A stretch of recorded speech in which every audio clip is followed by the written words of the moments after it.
Audio Jungle.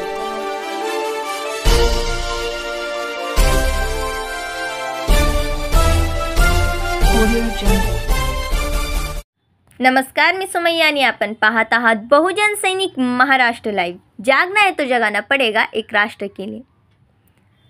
गझल लेखनाचे तंत्र शिकता येते, पण गझलियत ही शिकून येत नाही, असे विचार गझल नवाज भीमराव पांचाळे यांनी सायन्स पार्क सभागृह चिंचवड येथे शनिवार दिनांक 28 जून 2025 रोजी समिधा गझल मंच पुणे या संस्थेचे उद्घाटन करताना व्यक्त केले.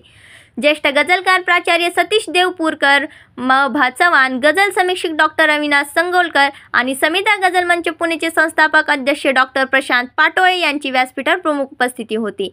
दीप प्रज्वल आणि गझल सम्राट सुरेश भट यांच्या प्रतिमेचे पूजन करून कार्यक्रमाचा प्रारंभ करण्यात आला. डॉक्टर प्रशांत पाटोळे यांनी प्रास्ताविकातून गझल लिहिणारे विपुल कवी असूनही गझल लेखनाच्या मंत्रांसोबत गझलियत शिकवणाऱ्या संस्थांची वणवा आहे, त्यामुळे कवी आणि श्रोते यांच्यातील दरी वाढत चालली आहे. संगीतासह अन्य कलांचे अभिजात भव्य कार्यक्रम साजरे होतात. या पार्श्वभूमीवर मराठी गझलेच्या समृद्धीसाठी मान्यवरांचे आशीर्वाद सोबत घेऊन गझल मंचाची स्थापना केली, अशी भूमिका मांडली.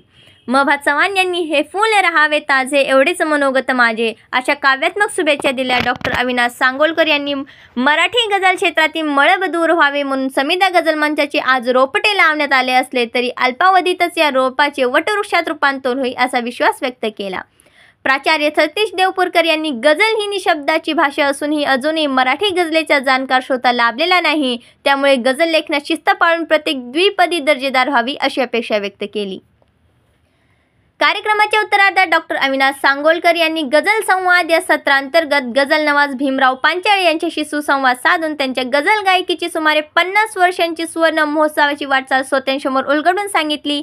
त्यामध्ये पांचाळे यांनी 1972 मध्ये गझल गायनाचा केलेला प्रारंभ, सुरेश भट यांच्या गझलनेचे आयुष्यात दिलेली सुरेल कलाटणी, त्यांच्यासोबतच संपन्न झालेल्या गझल मैफिली गझल नवाज ही सुरेश भटांनी बहाल केलेली उपाधी, 1997 मध्ये आईना ए गझल या संस्थेची स्थापना आणि कालांतराने त्याचे गझल सागर प्रतिष्ठानमध्ये झालेले रूपांतर, 10 अखिल भारतीय मराठी गझल संमेलनाचे आयोजन, अशा विविध घटनांचा उहापोह करीत गझलेने मला बोटाला धरून आयुष्यात फिरवून आणले. 7 समुद्रापार 22 देशांमध्ये गझल गायनासाठी नेले. महाराष्ट्र शासनाने लता मंगेशकर हा शासकीय सन्मान प्रदान करून गौरविले, अशा शब्दांतून कृतज्ञता व्यक्त करून नवीन पिढीला गुरुकुल पद्धतीने गझल गायकी शिकवण्याचा मनोदय व्यक्त केला.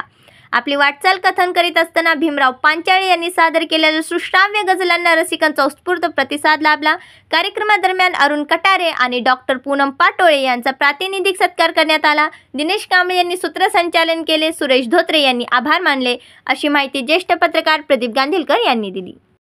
बहुजन सैनिक महाराष्ट्र लाईव्हला लाईक करा, शेअर करा, सबस्क्राईब करा आणि बेल आयकॉनवर क्लिक करा.